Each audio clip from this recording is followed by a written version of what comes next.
오늘부터 소그룹과 관련되어진 말씀을 전하고 있는데 오늘 두 번째 시간입니다.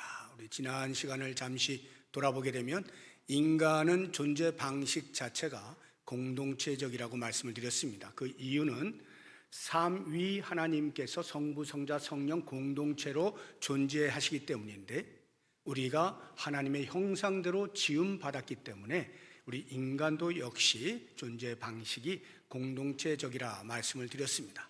그러면 이렇게 공동체적이니까 함께 있기만 하면 되느냐 할 때 그렇지는 않습니다. 이 땅에 죄가 들어오게 되면서요, 함께 모이면 사람들은 하는 일이 하나님의 자리를 탐하는 것뿐이었습니다. 그래서 창세기 보면 바벨탑을 짓는 이런 일들이 있죠.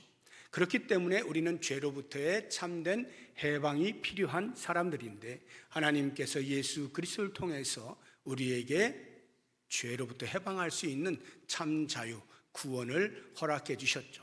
우리 모두는 예수를 믿어 구원을 받고 죄로부터 해방되어지고 하늘나라의 하나님 자녀의 삶을 살아가게 되었습니다. 그러한 성도들, 그리스도로 말미암아 새로운 피조물된 성도들이 함께 모인 곳이 교회입니다. 그렇다고 하면 이 교회 공동체 안에 들어오면 또 우리가 저절로 그렇게 하나님께서 원하시는 모습으로의 공동체적인 삶을 살아낼 수 있느냐 할 때 그것 역시 대답은 그렇지 않습니다. 왜냐하면 우리가 비록 죄로부터 해방은 되었지만 죄의 영향 아래 여전히 있기 때문입니다.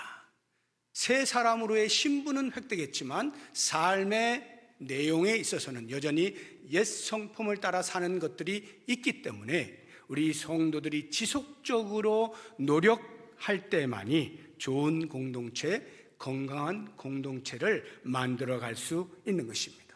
오늘 우리가 함께 본 갈라디아서를 보게 되어지면 사도 바울이 갈라디아 교회의 성도들에게 권면하고 있는 내용인데요, 한마디로 이야기하면 좋은 공동체가 어떤 공동체냐, 건강하고 성숙한 공동체가 어떠한 모습이냐 하는 것을 오늘 본문의 말씀을 통해서 우리에게 들려주고 있는데요, 말씀의 제목이 짐을 서로 지라잖아요.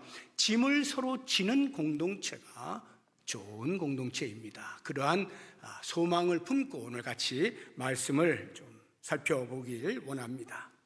사도 바울이 말하고 있는 짐을 서로 지라 할 때 이 짐이 무엇인지 본문을 통하여서 우리가 그 당시 상황 속에서 이해를 할 필요가 있습니다. 공동체 안에 성도들이 모여 있죠. 그 가운데 어느 누군가, 성도 중에 어느 한 사람이 율법을 어겼어요. 그래서 그 율법 어긴 것이 드러나게 되었을 때 그것을 가리켜서 짐이라고 표현을 하고 있습니다. 1절 한번 보십시오. 형제들아, 사람이 만일 무슨 범죄한 일이 드러나거든, 이렇게 돼 있잖아요. 범죄한 일이 드러났다는 말은 두 가지로 이해할 수 있는데, 하나는 감추려고 했는데 어쩔 수 없이 드러나게 된 경우, 들통났다 이 말이에요. 그런 경우가 있고요, 또 다른 한 경우는 양심에 찔려서 스스로 고백을 하는 경우, 이럴 때 율법을 어긴 죄가 드러나게 되죠. 그러면 그것에 대하여서 고백한 사람은 또는 들킨 사람은 둘 다 마찬가지로 수치심을 느낄 수밖에 없어요. 부끄럽죠. 이러한 때에 그 짐을 서로 지라고 말씀하고 있습니다. 왜 성도는 짐을 서로 져야 하는가? 1절에 보면 다시 한번 우리는 두 단어를 통해서 알게 되는데, 하나는 신령한 너희는 이렇게 되어 있죠. 신령한 너희는, 이게 무슨 말이냐 하면 지금 갈라디아 교회의 성도의 구성이 유대주의자들이면서 예수를 믿어 그리스도인으로 개종되어진 율법에 충실한 사람들이 있었는가 하면 이방인으로서 복음을 듣고 그리스도인이 된 사람들이 있어요. 그들은 율법을 잘 모릅니다. 이렇게 두 종류의 사람들이 섞여 있는데, 율법을 가지고 있었던 유대주의자들이 이방인 그리스도인들을 향해서 예수만 믿는다 해서 되는 게 아니야, 율법도 잘 지켜야 돼, 이렇게 주장을 한 것입니다. 이러한 부분에 대하여서 사도 바울이 권면하고 있는 거예요. 율법이 아닌 성령으로 사는 사람, 너희는, 신령한 너희는, 이 말의 의미는 너희는 율법에 얽매여 사는 사람이 아니라 성령을 따라 사는 사람이다, 성령으로 사는 사람이다 말하고 있는 것입니다. 우리 오늘 읽은 본문의 말씀 바로 위에 5장 25절과 26절을 보시면 이렇게 이야기하고 있습니다. 만일 우리가 성령으로 살면 또한 성령으로 행할지니 헛된 영광을 위하여 서로 노엽게 하거나 서로 투기하지 말지니라. 성령을 모시고 사는 사람의 삶은 율법에 얽매여 사는 삶이 아니라고 이야기하는 것입니다. 또 하나, 왜 짐을 서로 져야 되는가? 그 이유를 알게 해주는 단어가 온유한 심령으로입니다. 1절에 온유한 심령으로. 이게 무슨 말일까요? 온유한 심령이라고 하는 것은요, 성령을 모신 사람은요 당연히 성령의 열매를 맺게 돼 있잖아요. 갈라디아서 5장 21절 23절 이렇게 보시게 되면 성령의 열매가 소개가 되고 있는데 9가지 열매 가운데 그 중에 하나가 23절에 보면 온유라고 하는 열매가 있어요. 그러니까 성령을 모신 사람의 성품을 말하는 거예요. 그런 사람은 서로 짐을 지는 것이다 가르쳐주고 있는 겁니다. 그럼 만약에 율법을 따라 사는 사람이라면, 율법을 중하게 여기고 사는 사람이라면 이렇게 누군가가 범죄한 일이 들통났을 때 또는 고백했을 때 어떠한 반응을 보이는가? 우선은 분노하는 겁니다. 아니 어떻게 저런 사람이 우리와 같이 있었단 말인가? 치를 떠는 거예요. 야, 지금까지 깜짝같이 속이고 경건한 척 그렇게 살아왔네 하고 비난합니다. 평가합니다. 그리고 사내린 공회에 고발하고요, 증거들을 수집해 가지고 재판을 열고 처벌을 하는 거예요. 이것이 율법을 가진 사람들의 일반적인 반응입니다. 성령으로 사는 사람은요 그렇게 하지 않는다는 거죠. 서로 짐을 진다라고 이야기합니다.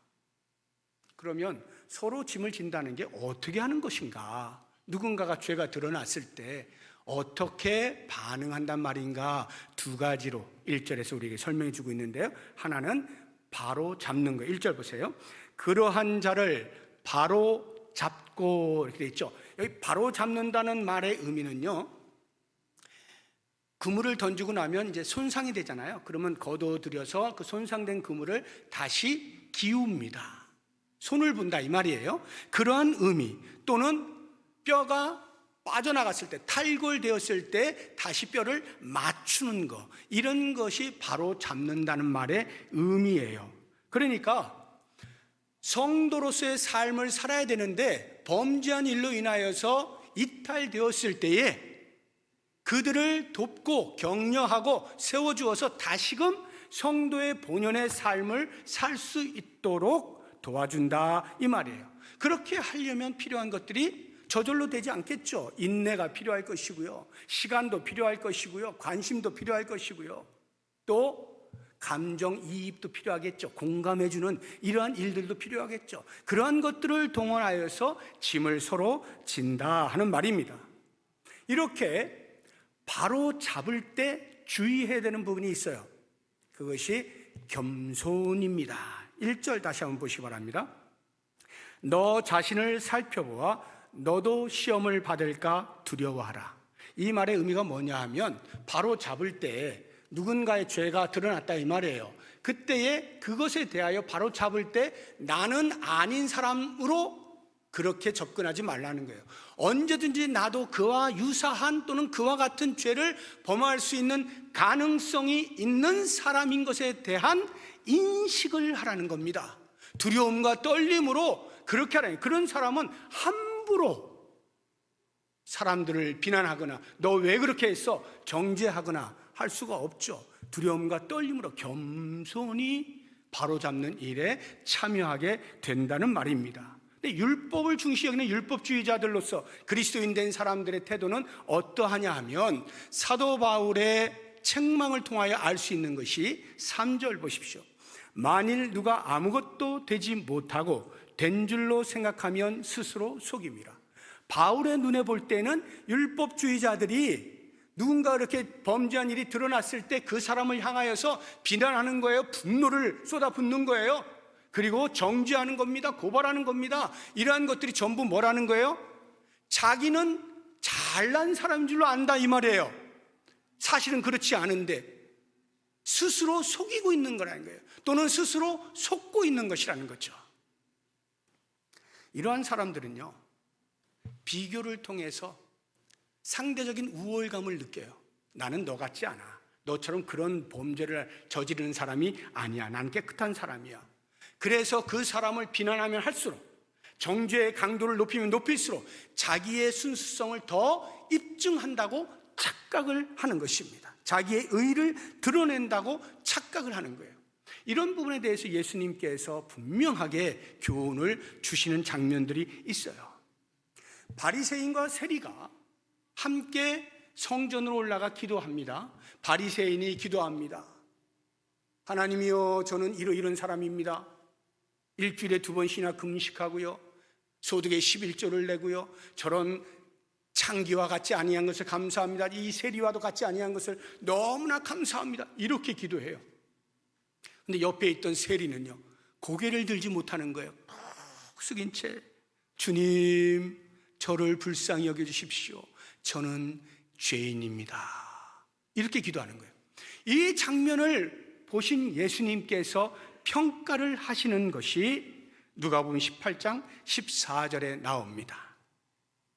내가 너희에게 이르노니 이에 저 바리새인이 아니고 이 사람이 세리가 의롭다 하심을 받고 그의 집으로 내려갔느니라. 무릇 자기를 높이는 자는 낮아지고 자기를 낮추는 자는 높아질 것이다. 바리새인은 자기가 높은 줄로 알고 있는 거예요. 자기가 잘난 줄로 알고 있는 거예요. 아무런 죄와 무관하다고 생각하는 거예요. 그런데 정작 그렇지 않다는 것을 말씀하고 있는 것이죠. 예수님을 골탕 먹이기 위해서 율법주의자들이, 바리새인들이 현장에서 간음하다가 잡힌 여인을 데리고 와서 예수님 앞에 놓습니다. 그리고는 자, 어떻게 할 것이요? 현장에 잡혔는데 율법에 의하면 돌로 쳐 죽이게 돼 있습니다. 어떻게 할까요? 이렇게 질문을 한 데에는 그래, 돌로 쳐 죽여라, 율법대로 해라 하면 예수님께서 평소에 가르치시는 그 사랑의 가르침과 위배가 되니까 욕을 얻어먹겠죠. 아니야, 사랑해야 돼, 품어줘야 돼, 용서해야 돼 라고 하면 율법을 어기는 것이 되니까 또 문제가 되겠죠. 그래서 이렇게 대답하나 저렇게 대답하나 문제에 걸리도록 함정을 파고 질문을 던진 것인데, 그에 대하여 예수님은 정확하게 그들의 중심을 보시고 지적을 하십니다. 요한복음 8장 7절을 보시면 그들이 묻기를 맞이 아니하는지라 이에 일어나 이르시되 너희 중에 죄 없는 자가 먼저 돌로 치라. 죄 없는 자가 먼저 돌로 치라. 이 말씀의 의미가 무엇일까요? 너희 스스로 죄 없다 속이지 말라, 또는 너희 스스로 죄 없다 속지 마라 이 말이에요. 언제든지 죄에 노출될 가능성이 있는 사람인 것을 잊지 말라고 말씀하고 있는 것이죠. 그래서 오늘 본문의 말씀에서 사도 바울도 우리에게 이렇게 교훈하고 있는 거예요. 4절 한번 보십시오. 각각 자기의 일을 살피라. 그리하면 자랑할 것이 자기에게는 있어도 남에게는 있지 아니하리. 각각 자기 일을 살피라는 말이 뭐냐 하면, 죄를 지은 사람, 드러난 사람과 자기와 비교해 가면서 나는 저 사람과 같지 않아, 이렇게 하면서 자랑스러워하고 나는 순전하지, 이러지 말라는 거예요. 각각 자기 일을 살피라는 거예요. 자기 일을. 또한 5절을 보시게 되면 각각 자기의 짐을 질 것이라 이렇게 이야기해요. 2절을 보면 짐을 서로 지라고 말씀을 했잖아요. 근데 5절 보니까 각각 자기 짐을 지라고 하니까 이 두 말씀이 상충되는 것처럼 들리지 않습니까? 왜 바울은 이랬다 저랬다 하지? 이런 생각이 드는데요, 여기에서 말하는 짐이 달라요. 대상이 달라요. 교훈의 대상이 다릅니다. 뒤에 나오는 각각 자기 짐을 져라 라고 할 때 그 교훈의 대상은요, 율법주의자들이에요. 그들이 비난하고 평가하고 정죄하고 고발하고 처벌하고 막 이런단 말이죠. 그런데 그렇게 하게 되어지면 그것에 대하여 마지막 날에 분명히 하나님 앞에서 그 부분에 대한 책임을 스스로 져야 할 것이다, 이 이야기를 하고 계시는 겁니다. 마지막 날에 각각은 자기의 행위에 대하여 하나님 앞에 구할 날이 와요. 로마서 14장 12절 보면 이러므로 우리 각 사람이 자기 일을 하나님께 짚고 하리라. 심판대 앞에서 각각의 행위대로 상벌을 받습니다. 고린도서 5장 10절이에요. 이는 우리가 다 반드시 그리스도의 심판대 앞에 나타나게 되어 각각 선악간에 그 몸으로 행한 것을 따라 받으려 함이라. 분명히 그렇게 되는 날이 옵니다. 그러니까 책임 전가나 변명이 소용없다는 말이에요. 어떤 변명일까요? 범죄한 사람이 있어요. 그래서 제가 책망을 했다 이 말이에요. 비난을 했다 이 말이죠. 그러면 나중에 심판대 앞에 서서 하나님 제가 이때 이렇게 했습니다 라고 하면 하나님이 결코 그냥 지나가지 않으신다는 거예요. 너 왜 그렇게 했어? 라고 책망을 하실 텐데 그때 변명하고 싶은 거예요. 아니 하나님, 죄를 지은 사람은 저 사람인데 왜 저를 뭐라고 하십니까? 이렇게 변명을 하고 싶겠죠? 그러나 안 된다는 거예요. 마치 아담과 하와가 말이죠. 범죄한 이후에 아담아 너 왜 그렇게 했어? 하니까 하나님 제가 했습니까? 하나님께서 제 짝이라고 만들어주신 하와가 저보고 먹으라 해서 할 수 없이 먹은 거 아닙니까? 책임을 전가하잖아요. 하와야 넌 왜 그렇게 했니? 아 제가 했나요? 하나님이 만들어 놓으신 그 뱀이 유혹해가지고 할 수 없이 먹은 거 아니에요? 전부 다 책임을 다른 사람에게 전가하잖아요. 하나님께 전가하잖아요. 그런데 하나님이 아 그렇구나 이렇게 해주시나요? 아니요. 그 지은 죄에 대한 책임을 그들에게 묻잖아요. 그래서 에덴 동산에 쫓겨나지 않습니까? 마찬가지예요. 마지막 날 범죄한 형제에 대해서 공동체 안에서 그들에 대한 태도가 불순할 때, 서로 짐을 지지 않은 그런 행위가 있을 때 그 행위에 대한 각각의 짐을 각각 지게 된다는 거예요. 변명이 안 되는 거예요. 공동체 안에서, 신앙 공동체는 서로의 짐을 지게 되어 있는데 그것을 외면했을 때 하나님으로부터 책망을 받게 되는 것이죠. 그러므로 우리는 이러한 신앙 공동체 안에서 누군가가 범죄한 일이 드러났을 때 그것이 들통이 됐든 아니면 스스로의 고백이 됐든 그렇게 났을 때 서로 짐을 지되 어떻게 해요? 겸손함으로 바로 잡아주는 거예요. 다시 성도의 자리로 회복될 수 있도록 도와주는 것입니다. 예를 들어서 제 친구가 얼굴에 뭐가 묻었어요. 더러운 게 묻었어요. 그럼 제가 어떻게 할까요? 아이고 저렇게 더러운 게 묻은지도 모르고 아이고 얼레리 꼴레리 하면서 조롱하거나 무시할까요? 보통은 그렇게 안 합니다. 뭐 농담하느라고 그렇게 하는지 몰라도 보통은 그렇게 안 합니다. 또는 야, 넌 문화인이 돼가지고 집에서 나올 때 거울도 안 보냐? 그거 더러운 거 있는지도 모르고 그냥 덜렁덜렁 나오냐? 아유, 이렇게 비난하지도 않습니다. 보통은 어떻게 하나요? 조용히 다른 사람들 들리지 않게 조용히 불러서 수건을 꺼내주든지 손수건을 꺼내주든지 휴지를 주든지 하면서 야, 여기 뭐 묻었어. 좀 이거 닦아야 될 것 같아. 나도 전에 그런 일이 있었는데 누가 얘기해줘가지고 나도 봉변당할 것을 모면한 적이 있어 하면서 그 사람의 행위에 대하여 배려를 해주는 거죠. 나도 그럴 수 있는 사람이야. 내가 말하는 것은 너를 지적하는 것이 아니라 돕고자 함이야 하는 것들을 마음과 마음으로 전하는 거예요. 그러면서 바로 잡아주는 거죠. 이게 좋은 친구라는 말이죠. 신앙 공동체 안에서 그런 일이 일어났을 때 공개적으로 비난하고 정죄하고 하는 것은 옳지 않다는 거예요. 조용히 불러서 성도로서 마땅히 살아야 할 삶의 모습을 알려주고 나도 얼마든지 그럴 수 있는데 우리 같이 노력하자 등등의 이런 말로서 그를 세워주는 것, 이것이 서로 짐을 지는 모습이다 하는 것입니다. 자, 그러면 2절에 서로 짐을 서로 지라 그리하여 그리스도의 법을 성취하라 이렇게 말씀하고 있잖아요.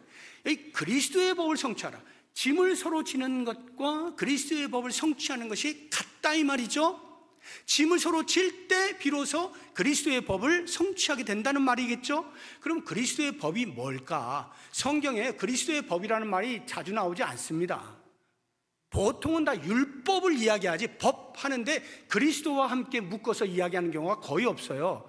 그런데 왜 사도 바울이 굳이 그리스도의 법을 성취하라고 이야기하느냐 하면, 앞서 말씀을 드린 것처럼 그 교회 안에 율법을 중히 여기는 율법주의자들이 있었단 말이죠. 예수를 믿었음에도 불구하고, 그리스도인이 되었음에도 불구하고 여전히 할례가 중요하다고 여기면서 율법을 강조하는 사람들이 있었단 말이에요. 그러니까 이렇게 말하는 거예요. 너희들 율법이 중요한 거 알지? 너희들 율법을 귀중하게 여기지? 그런데 말이야, 정말 법을 귀하게 여긴다면 차라리 율법이 아니라 그리스도의 법을 중히 여겨야 돼. 이 말씀을 내가 좀 해주고 싶어 하면서 그리스도의 법, 그들의 용어로서 생각을 바꾸어주는 거예요.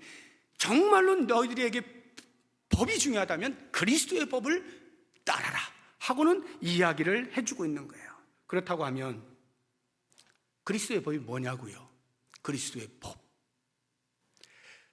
광의적으로 보게 되면요, 예수님께서 공생의 기간 동안에 우리들에게 가르쳐 주셨던 모든 교훈들, 보여주셨던 행동들, 이것들이 전부 다 그리스도의 법에 해당이 되겠습니다. 조금 더 좁혀서 생각해서 구체적으로 생각해 보면, 특별히 이 갈라디아서에서 나오는 말씀들과 이렇게 좁혀서 생각해 보면요, 사랑이라고 하는 것을 알 수가 있는데요, 갈라디아서 5장 6절을 보면 이 율법과 그리스도의 법을 이렇게 대조해서 이야기를 해놓고 있습니다. 그리스도 예수 안에서는 할례나 무할례나, 법을 말하는 거지 율법, 할례나 무할례나 효력이 없으되 어떻게 해요? 사랑으로서 역사하는 믿음뿐이니라. 율법이 중요한 게 아니라 사랑으로 역사하는 믿음, 이것이 예수 공동체의 특성이야 라고 이야기를 하고 있는 것입니다. 실제로요, 율법도 사실은 핵심이 사랑이에요. 한번 볼까요? 갈라디아서 5장 14절 보시게 되면 이렇게 사도 바울이 이야기합니다. 온 율법은 내 이웃 사랑하기를 내 자신같이 하라 하신 한 말씀에서 이루어졌다. 무슨 말이에요? 율법이 굉장히 많잖아요. 구약에 이거 해라 저거 해라, 이거 하면 안 된다 저거 하면 안 된다, 수없이 많은 율법들이 있는데 그 율법을 다 모아서 한 절로 딱 이야기해봐. 그러면 이거라는 거예요. 내 이웃을 내 몸같이 사랑하라. 여기에 온 율법이 이루어졌다 말씀하고 있는 거예요. 야고보 장로도 똑같은 이야기를 합니다. 야고보서 2장 18절을 보시게 되면, 8절을 보시게 되면, 너희가 만일 성경에 기록된 대로 내 이웃 사랑하기를 내 몸같이 하라 하신 최고의 법을 지키면, 최고의 법이라는 게 뭐예요? 모든 율법을 통틀어서 표현한다면 이 말이죠. 가장 으뜸이 되는 법은 이웃 사랑이야, 이렇게 이야기하고 있는 거잖아요. 로마서 13장 10절을 보십시오. 사랑은 이웃에게 악을 행하지 아니하나니 그러므로 사랑은 율법의 완성이니라. 율법의 완성으로 사랑을 이야기해요. 그러니까 율법이 전체가 다 사랑을 이야기하고 있다는 것을 알 수가 있어요. 그래서 예수님께서 이 땅에 오셔서 행한 모든 일이 율법의 마침이라고 사도 바울이 분명하게 이야기합니다. 로마서 10장 4절을 보시면, 그리스도는 모든 믿는 자에게 의를 이루기 위하여 율법의 마침이 되시니라. 율법의 마침이 되시느니라. 그래서 예수님은 십자가에서 죽으시기 전날 밤 제자들에게 유언과도 같은 교훈을 하시면서 내가 너희에게 새 계명을 주겠다 말씀하시죠. 요한복음 13장 34절을 보시게 되면 새 계명을 너희에게 주노니 서로 사랑하라. 그 다음 내가 너희를 사랑한 것 같이 너희도 서로 사랑하라. 과거에 구약에 있었던 율법은 뭐예요? 내 이웃을 내 몸같이 사랑하라 하는 거였잖아요. 그런데 새 계명이라고 해서 다른 계명은 아니지만 조금 다른 뉘앙스로 예수님이 가르쳐 주시죠. 내가 너희를 사랑한 것 같이 너희도 서로 사랑하라. 예수님이 우리를 사랑하신 모습이 어떤 겁니까? 기본적으로 모든 죄의 짐을 대신 져 주신 것이잖아요. 그게 십자가잖아요. 십자가에서 우리 인류의 죄를 대신 받으시고 죽으시잖아요. 이러한 사랑, 죄의 짐을 대신 지시는 사랑. 그럼 그것으로 끝났을까요? 예수님이 자 이제부터는 너희들 죄에 대하여 해방시켜 주었으니까 이제부터 너희들 한번 노력으로 잘 살아봐, 그렇게 하시지 않아요. 일상의 삶에서도 여전히 우리에게 여러 가지 짐들이 있어요. 삶의 무게들이 있어요. 그런 무게들에 대해서 예수님께서 너희들 나한테 오면 내가 너희를 쉬게 해줄게 말씀해 주십니다. 마태복음 11장 28절 이하를 보시게 되면 수고하고 무거운 짐진 자들아 다 내게로 오라. 내가 너희를 쉬게 하리라. 나는 마음이 온유하고 겸손하니 나의 멍에를 메고 내게 배우라. 그리하면 너희 마음이 쉼을 얻으리니 이는 내 멍에는 쉽고 내 짐은 가벼움이니라. 예수님께서 말씀하시는 거예요. 기본적으로는 죄의 짐을 말하는 거지만 삶의 짐도 마찬가지예요. 예수님께 가지고 오잖아요. 무거운 짐을 예수님 너무 무거워요 하면은 예수님이 어떻게 멍에를 같이 지신다는 거예요. 예수님과 내가 같은 멍에, 한 멍에 안에 같이 가면 예수님이 워낙 전능하신 분이기 때문에 나는 멍에를 매긴 했어도 가볍다 이 말이에요. 얼마든지 예수님이 감당하시면서 가시니까 가볍게 갈 수 있다는 이야기입니다. 우리가 믿는 예수님이 그런 분이셔요. 우리에게 모범으로 보여주신 사랑이라고 하는 것이 죄의 짐을 대신 지실 뿐만 아니라 우리의 삶의 무게, 삶의 짐들도 함께 지시면서 우리를 가볍게 해주시는 분이에요. 혹시 여러분의 삶 가운데 지금 삶의 무게에 짓눌려가지고 힘드신 분 계십니까? 너무나 힘들어가지고 어떻게 해야 될지 모르는 이런 상황 가운데 있다고 하면 주님 앞에 조용히 나와보세요. 주님의 음성에 귀를 기울여 보십시오. 주님이 과연 우리에게 무엇라 말씀하시는지 들어보시기 바랍니다. 주님은 우리에게 이렇게 말씀하실 거예요. 우리 한번 복음성가를 보겠는데 예수께 가면이라고 하는 복음성가예요. 짐이 무거우냐라고 하는 건 반주가 될까요? 이게 즉석에서 해도 됩니다. 우리는 이 찬양을 원래는 제가 혼자 독창을 해볼까 하다가 지금 목 상태가 많이 안 좋아서 같이 불러보도록 하겠습니다. 죄의 짐이 무거우냐, 짐이 무거우냐, 홀로 지고 가기에. 가사를 깊이 생각하면서 예수님께서 우리에게 이렇게 말씀하신다는 거 생각하시면서 불러보면 좋겠어요.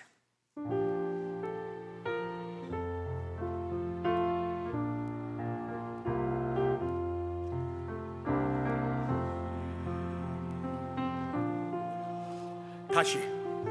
잘 모르시나요? 스톱. 이거 잘 모르시나요? 이거 굉장히 많이 부른 찬양이어서 여러분들 쉽게 부를 거라 생각하고 제가 이게 선곡한 건데 혹시 모르시면 우리 찬양대 좀 크게 좀 불러주시고 같이 한번 불러보도록 하겠습니다. 가사가 너무 좋거든요. 다시 한번.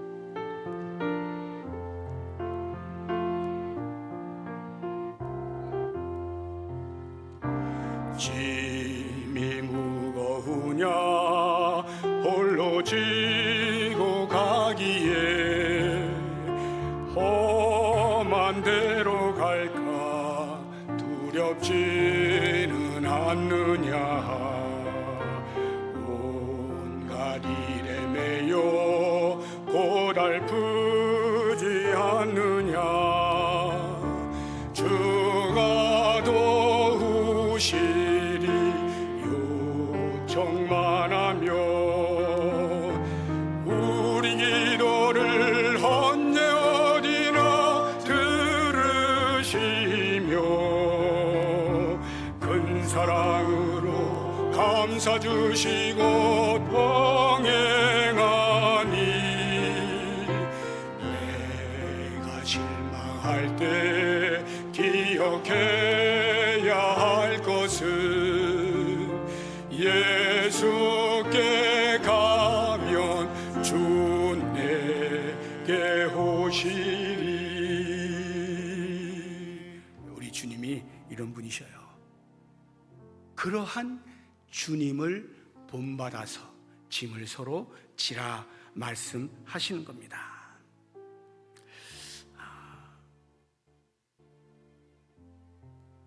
제가 오늘 말씀을 요약해서 몇 가지를 이제 정리해서 드릴 텐데 잘 생각해 보시기 바랍니다. 첫 번째로 기억해야 될 거, 우리 예수 공동체의 특징이 뭐냐 할 때 많은 이야기를 할 수 있습니다만 대표적으로 예수 공동체는 사랑의 공동체다 하는 것 기억하시면 좋겠어요. 사랑의 공동체, 오늘 본문의 말씀으로 표현하면 서로 짐을 지는 공동체. 서로라고 하는 말 얼마나 좋은 말인지 몰라요. 우리는 혼자가 편하다고 생각하는지 모르겠습니다만 하도 개인주의가 판을 치고 있는 세상이라, 그러나 우리는 존재 자체가 혼자 살도록 되어 있지 않아요. 그래서 항상 혼자보다는 둘이 더 나은 거예요. 지혜에 뛰어난 솔로몬 왕이 이 사실을 우리에게 분명하게 이야기해 주죠. 전도서 4장 9절 이하를 보시면 이렇게 우리에게 알려주고 있습니다.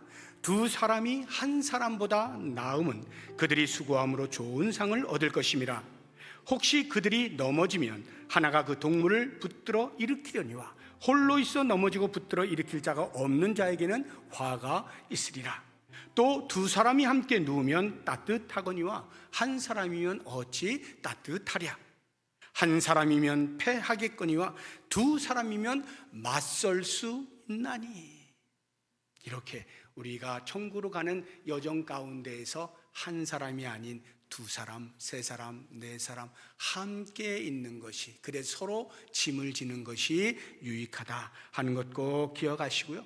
두 번째로 생각해 볼 것은, 제가 지금 짐을 계속해서 범죄한 일에 대해서만 말씀드렸는데 그게 본문이 이야기하는 것이니까요. 그러나 확장해서 우리가 들을 필요가 있어요. 짐이라고 하는 것은 꼭 범죄한 일이 드러났을 때의 것만 짐이 아니에요. 우리 인생, 우리 삶의 짐이 여러 가지 모양으로 얼마나 많이 우리에게 다가옵니까? 특별히 재정적인 어려움으로 신음하는 경우들 많이 있죠. 어떤 사람은 그 기간이 길게 다가와서 지치고 지친 이런 사람들도 있습니다. 환경적으로 말이죠, 궁핍하여서 도저히 헤어나올 수 없는 그러한 상황 가운데 처해 있는 짐도 있습니다.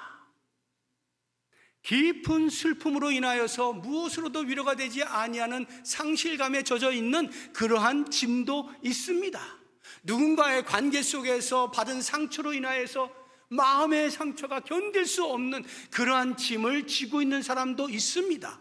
이러한 여러 모양의 짐들, 그 모든 짐들을 공동체가, 신앙 공동체가 함께 져야 한다 하는 것입니다.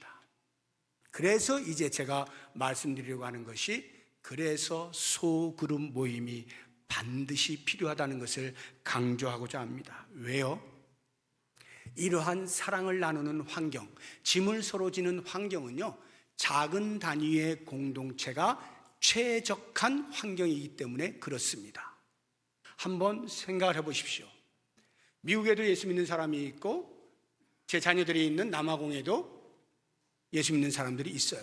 그런데 아주 거대한 어떤 일들, 큰 재난이 있어가지고 같이 구호금을 전달한다거나 이런 거 말고 세세한 삶의 이야기들을 들을 수 있습니까? 없잖아요. 거리가 멀면, 눈에 보이지 아니하면 그러한 것들이 공감을 이루기가 어려워요. 우리 공동체만 해도 그렇습니다. 여기 전체로 모인 공동체에서 주일에 한 번 예배를 드린다라고 가정을 해보세요. 각자의 삶이 어떠한지 압니까? 모르잖아요. 그러니까 마음으로부터 누가 무엇이 필요한지에 대하여서 구체적으로 다가서지 않으면 모르는 거예요.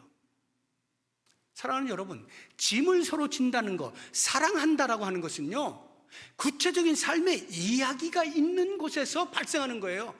그런 구체적인 삶의 이야기가 있을 때 이러한 필요가 있는 것이로구나 하는 것을 알게 되어져서, 그래서 함께 짐을 지게 되는 것이거든요.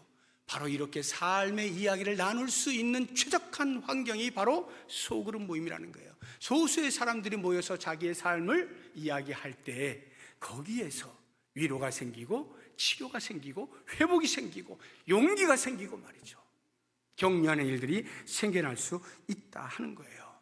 그래서 이 소그룹은요, 사랑 말로만 하는 것이 아니라, 이론으로만 아는 것이 아니라 실제 우리의 손과 발이 움직여져서 습관으로 자리하는 곳, 거기가 바로 소그룹 모임이라는 것을 꼭 기억하시면 좋겠어요. 마지막으로 한 가지만 더, 그렇게 소그룹 모임을 할 때, 이제 올해 우리가 이렇게 격주로 해봤잖아요. 내년부터는 더 본격적으로 주일 오후에 소그룹 모임을 가지려고 하는데, 오늘 올해 이렇게 소그룹 모임을 하면서 이렇게 피드백을 제가 계속 듣지 않습니까? 뭐 이러저러한 아주 유익한 그런 피드백도 듣고 어떤 데는 부정적인 피드백도 있어요. 막 있습니다. 그 가운데에서 이런 이야기들도 있어요. 소그룹 모이면 뭐하나? 맨날 모여서 잡담이나 하는데 이러한 피드백도 있어요. 소그룹 모여가지고 뭐해? 맨날 남 이야기나 하고 비난이나 하고 그런 이야기나 하는데 그런 소그룹 안 모이는 게 차라리 낫지, 이런 경우들이 있어요. 맞는 말입니다. 그런 소그룹이라면 안 모이는 게 낫습니다. 그런데 그럼에도 불구하고 저는 모이기를 권해요. 왜? 우리는요 소그룹 모여서 자기의 이야기를 나눠본 적이 없어요. 그런 경험이 별로 없습니다. 그러니까 굉장히 어색한 거예요. 야, 신앙생활 나 이렇게 해본 적이 없는데, 그냥 와서 예배 드리고 가고 이게 신앙인 줄 알았는데 뭐 내 이야기를 하고 그러나, 이렇게 생각을 오랫동안 해왔기 때문에 어색한 거예요. 그런데 여러분, 그러한 삶의 이야기가 없으면 필요에 대한 인식이 안 생긴다니까요. 그러면 짐을 서로 지는 일이 안 생겨요. 사랑할 수가 없게 됩니다. 그러므로 지금 당장 우리의 소그룹 모임의 수준이 한없이 연약해서 갈등이나 있고 비난이나 있고 안 모이는 게 차라리 나을 만한 그러한 연약한 모습으로 있다 하더라도, 분명히 그러한 것들을 지나서 계속하여 지속적으로 노력하다 보면 반드시 성숙한 공동체가 될 수 있을 거야. 짐을 서로 질 수 있는 공동체가 될 수 있을 거야. 사랑할 수 있는 공동체가 될 수 있을 거야. 소망을 가지고 계속 나아갈 때에 비로소 그런 공동체가 만들어지는 것이지, 처음부터 그런 공동체가 뚝 떨어져서 생기는 공동체는 없어요. 그러니까 처음 출발을 할 때 우리들의 마음이 그러한 연약함이 보일 때, 삶 가운데 나타날 때 인내하는 것이 필요한 것입니다. 감내하는 것이 필요한 거예요. 아, 이렇게 하면 안 되는 거구나. 반면교사라도 삼으면서 말이죠, 계속해서 한 걸음 한 걸음 걸어 나아가야 비로소 소그룹을 통하여 하나님께서 주시고자 하는 은혜들을 누릴 수 있게 되어지는 것이고, 그러한 것들이 정착이 돼야 우리의 후손들이 하나님께서 주시는 은혜들을 소그룹을 통해서 마음껏 누리는 거예요. 예배를 통해서만 은혜 받는 것이 아니라 성도 간에 서로 이렇게 삶을 나누는 가운데서 실제적인 사랑의 행위들이 나타날 수 있게 되는 거예요. 우리의 미래를 위해서 지금 당장의 효과적인 모습이 보이지 않는다 하여도, 성숙한 모습이 보이지 않는다 하여도 감내하시고 한 걸음 한 걸음 천천히 나아가 보자는 거예요. 그러면 반드시 머지않은 날에 그렇게 하나님이 예상하고 계시는, 계획하고 계시는 그 소그룹 모임을 통하여서 각각의 성도들이 어떠한 영적인 유익을 얻게 되어지는지, 영적인 성숙을 이루게 되어지는지를 경험할 수 있게 될 거예요. 반드시 그러한 일이 있을 것을 기대하시면서 오늘 우리의 모임 가운데에서 짐을 서로 지는 법을 계속 배우고 연습하고 그렇게 나아감으로 정말로 하나님이 기뻐하시는 아름다운 건강한 성숙한 신앙 공동체 만들어갈 수 있기를 주의 이름으로 부탁드립니다. 이 시간에 우리 같이 기도하는 시간을 갖도록 하겠는데요, 세 가지 기도 제목을 드리겠습니다. 서로 짐을 나누어지는 사랑의 공동체가 되게 해주십시오. 소그룹 모임이 사랑을 습관으로 만드는 자리가 되게 해주십시오. 모든 성도가 지속적으로 노력하면서 건강하고 성숙한 소그룹을 만들어갈 수 있게 해주십시오. 이와 같은 기도의 제목을 가지고 간절한 마음으로 통성으로 기도하겠습니다. 하나님 아버지, 오늘도 주의 말씀을 통하여서 우리에게 도전하여 주시는 것을 인하여 감사드립니다. 우리가 사랑하며 살아야 할 신앙 공동체인 것을 알면서도 어떻게 사랑해야 되는지 알지 못한 채 지식으로만 머물러 있었던 것 용서를 구합니다. 이제 우리의 삶의 이야기가 구체적으로 드러나면서 필요도 인식되어지고, 그래서 서로 짐을 질 수 있는 마음들이 생겨날 수 있도록 인도하여 주시기를 원합니다. 이렇게 아름다운 신앙 공동체가 하루아침에 생겨나는 것 아니요, 오랜 시간 감내하는 가운데 이루어질 수 있다는 것을 잊지 않게 해주시기를 원합니다. 사랑을 습관으로 만드는 자리가 소그룹의 모임의 자리가 될 수 있도록 인도하여 주시옵소서. 다른 사람의 이야기를 하거나 비난하거나 판단하거나 정죄하는 일들로 시간을 허비하지 않게 하여 주시고, 잡담하는 것으로 시간을 허비하지 않게 하여 주시고, 어찌하든지 우리의 삶 가운데서 일하시는 하나님을 이야기하면서, 때로는 실패한 것들을 이야기하면서, 때로는 내 마음의 감정들을 이야기하면서 위로도 받고 도전도 받고 훈계도 받고 책망도 받고 세움도 받고 용기도 얻고 회복되어지고 치유되어지는 놀라운 역사들이 소그룹 속에서 일어날 수 있도록 인도하여 주시기를 원합니다. 모두가 노력할 수 있도록 도와주옵소서. 우리의 후손들이 그런 아름다운 공동체를 경험할 수 있길 위하여 오늘 우리에게 주시는 이 사명을 소홀히 여기지 아니하고 최선을 다하여 잘 모여서 정말로 주님께서 마음껏 복을 부어주시는 귀한 공동체들로 만들어갈 수 있도록 인도하여 주시옵소서. 예수님의 이름으로 기도드립니다.